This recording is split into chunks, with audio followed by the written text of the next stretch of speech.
This is Barrett Freeman with the PropertyTales podcast. I'm here with Rocio Gonzalez. How are you? I'm good. How are you? Things have changed a lot with our brokerage, a lot more meetings, a lot more structure. One thing we don't need to forget is the business we're in. So what is our business to you? What do you like to focus on? I love to be behind somebody in a moment on their life when they want to buy a house or they want to sell their house. Is so important because that means that it's the end of a period or a chapter and start of a new one, for good and for bad, and it's crucial in their life. So I think it's a big responsibility, and I look to be behind these things to make this happen in the way they want. Well, so when someone calls you and says, I have a house to sell, what I don't know, what's the start of the process? Okay, the start of the process for a seller and a buyer is completely different, but both of them, first you have to ask the right questions, because most of us, we don't know what we are looking for at the in detail. So, okay, yes, I need to want to sell my house. Why are you selling? When do you need to sell it? Is there is a financial need? You cannot afford it to pay anymore. It happens. It's because you want to downsize. When we understand really what the reason why they want to sell, we can help them better and adapt our services to that. Some seller, they want to sell very fast. Some of them, they are not in a hurry, just want to be sure they get a fair price. They don't want a fast sale. Some sellers are very cooperative. They want to talk to you and need to talk to you every day for every single step. Some others, they don't really want to take care of that at all. Just sign the documents and be done. Or barely, sometimes they don't even like to sign the documents. So you have to be very flexible and have a little bit of psychology to get what your client needs and how they want to do it. And you just have to explain them the process and what we can do or not. Yeah, it's great. Each deal, each transaction is completely different. So it's amazing. So do you feel like the market is starting to get busier? Is it still staying kind of flat? What I feel is that I think people, sellers and buyers are starting to realize that this is the new reality. The unicorn rates we had a couple of years ago, they are not going to come back in a short period of time. There was artificial, no real interest rate that we all loved, but it happened once in a lifetime to activate the economy. So this 2.5%, 3%, 4% is hard. If you want to wait to sell or to buy to go this interest rate, the time you're wasting is can be very, very expensive. First. And second, there's other realities, the price is still increasing.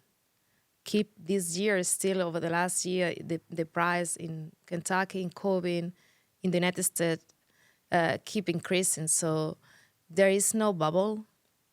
There's no 2008 crisis coming. The only reason for that is because the inventory is still very low, very, very low. So there is more demand than offer. And we all know what does it mean. So what I think is client, customer, and the public in general will realize very shortly that this is the new reality. Either you move on with your life, either just keep waiting for we don't know when. 5, 10, 15 years? I mean, we all want the interest rate to get lower, but if you cannot put your life on a hold for that, and selling or buying a house is not just you're buying a pair of shoes that you can afford to wait. So sometimes it doesn't make any sense because you're wasting more money in that. So I don't see the future, but I don't think What I have reading is that maybe at the end of the years, the interest rate may decrease, but it's not going to be like something that is going to change significantly in the monthly payments. No one runs more amortization calculations than I do. I run at least one a day, but usually it's 3, 4, 5 I have times a my day. own Excel template with a transformation calculator. Where you do it. say if the loan's 3%, 4%, 5%, all the way up to what, 10%? Where does it end? I don't know, 10% today? Well, I just bought a house last week, and my interest rate was 8.5. Yeah. I mean, for And that's down. a commercial loan, it's normal. We had a 9% loan 3 weeks ago. Mm-hmm. So just a general rule of thumb for interest rates is for every 1% increase in your interest rate on the loan. So if your bank payment is $1,000 at 4%, the same loan at 5% is an additional $100, so $1,100. So for every 1%, the MCalc for short, but amortization calculations, it's just quick, rough math. So you can say, okay, well, if my interest rate is 6%, that's $200 more thousand. If it's 7%, it's $300 more dollars. So that's why a lot of people have been kicked out of the market. They can afford a $1,000 payment at 4% for the house, but if it's at 8%, that adds $400 more a month. They cannot afford it. Well, whether they can afford it or not, it's just shocking. The same house for the same price is $400 a month more. That moves the financial needle for a lot of people. Exactly. They get them out sometimes of the option. So when we're saying, okay, I agree with you, it's time to accept the new normal, the new reality, people are going to have to make tough decisions that they haven't had to make in 10 years. Do I need to ask for a raise at work? Well, okay, that pushes up wages across the board, which... House affordability is the word in English. It has never been so bad. So because when we had interest rate here in the United States 6 years ago, there was 7-8%, houses were way cheaper. Now they are very expensive and the interest rates are in the average, but still high. So I get it. I always tell my buyers is start with a budget. You need a budget. You're renting, you're living with your parents, first job, studying in college. You need a budget. And that's seems like obvious advice. It's not. I wish it was an obvious advice, but it's not. We've had deals where you were representing me and the sellers hadn't even done the math on what they would be making from the deal. They were just shooting from the hip, being like, we'll make a deal at this. And then they were asking you, who didn't even represent them, well, how much are we going to get after closing? And After the sign. And thanks God, I mean, I think, and I can say I'm a very honest and ethical person. So I'm always going to tell them, this is going to be a bad deal for you. You still want it. And I'm sure I get that in written. So but it's nobody's fault. It's the system. We don't have financial education in high school. And it's my next project. First, we have a project, a new event, which we will talk next time. And then one of my personal project is to help in some kind of financial education for people, because I think it's the base for everything. Know how much do you spend per month in groceries. Know how much do you spend in Amazon per month. how many subscriptions do you have? Jesus, yeah. Just tell, I want to watch this movie. It's cheaper if I get a subscription per month. It's only $5. And then at the end of the year, it's $1,000 you spend in subscriptions. So I'm a little bit nerd of Excel sheets, but I know everything. I need to know where the money is going. If it's going to something that make me feel happy, I'm happy to spend that. But sometimes like, did I spend $300 in subscriptions or in Amazon? What? So yeah, we need a lot of financial education for our buyers. I mean, for public in general. And when you know what you can afford, then you feel comfortable with the decision you're gonna take. You want to afford 500 per month, 1,000 or 2,000 per month. It's perfectly. You know where to go. Most people need a reason to budget, and a house is a great reason to finally sit That's a down and do good the budget. point.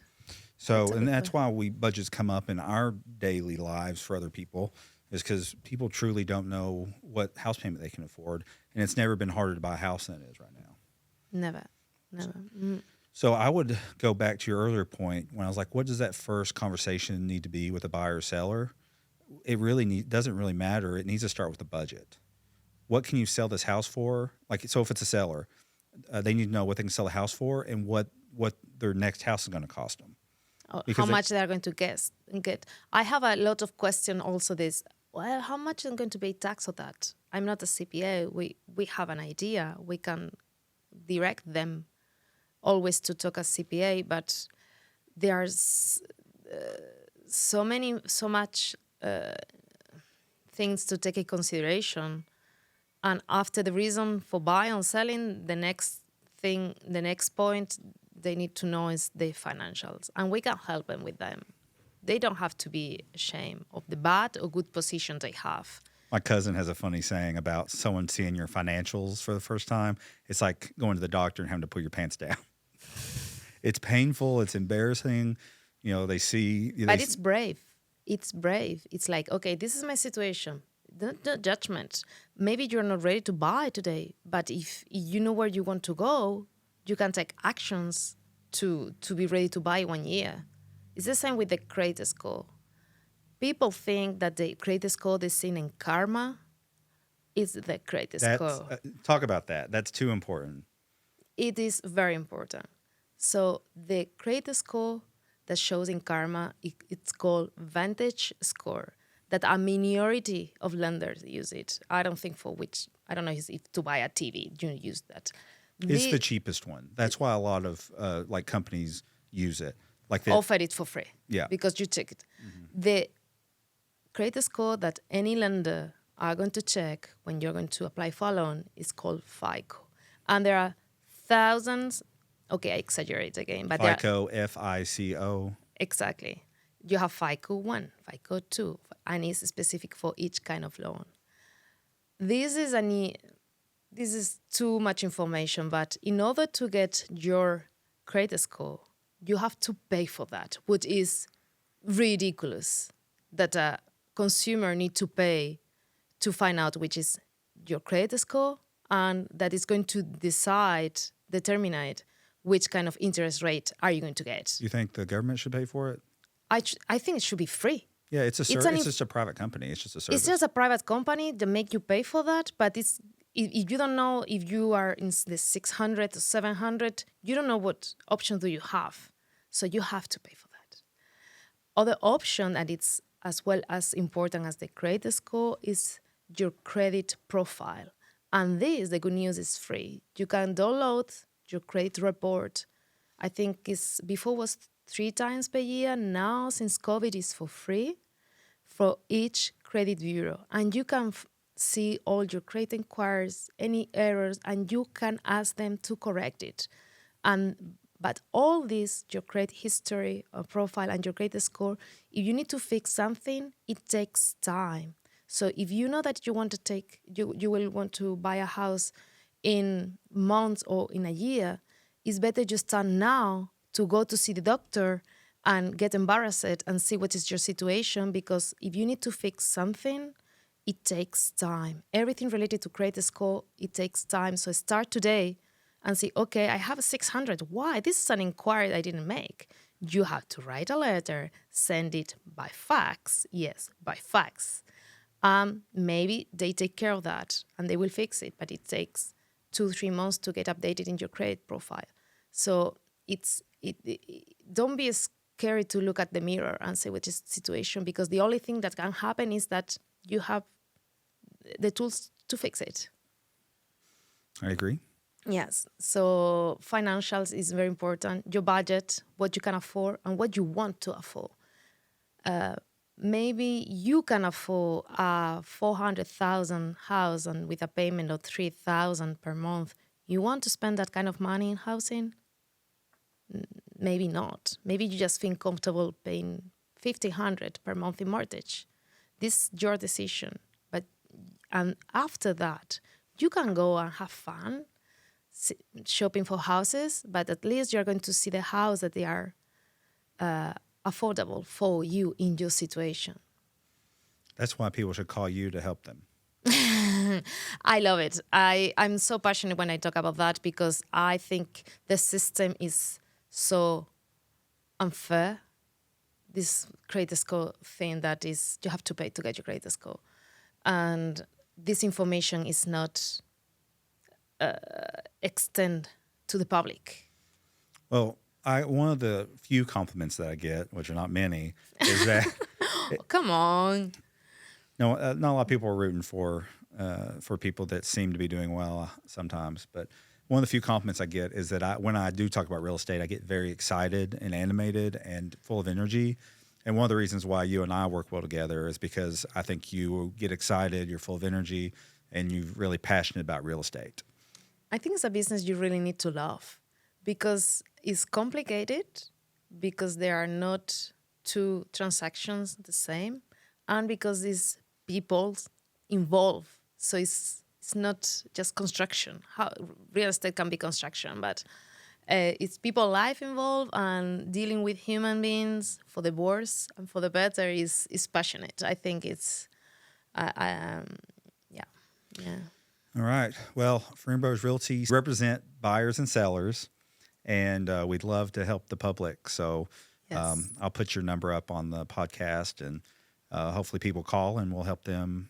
And even if they are not ready to buy or to sell today, really it doesn't engage. They are not going to get spam message or email spam from me for ask me question. I have had a couple of 3 or 4 appointments the last month for people just, I don't know how to buy a house. Yeah, education. Education. And it's something we are working on that. We will talk about that next time. But I love to explain the process to anybody who want to find out without any engagement or compromise. It's my passion. So yeah.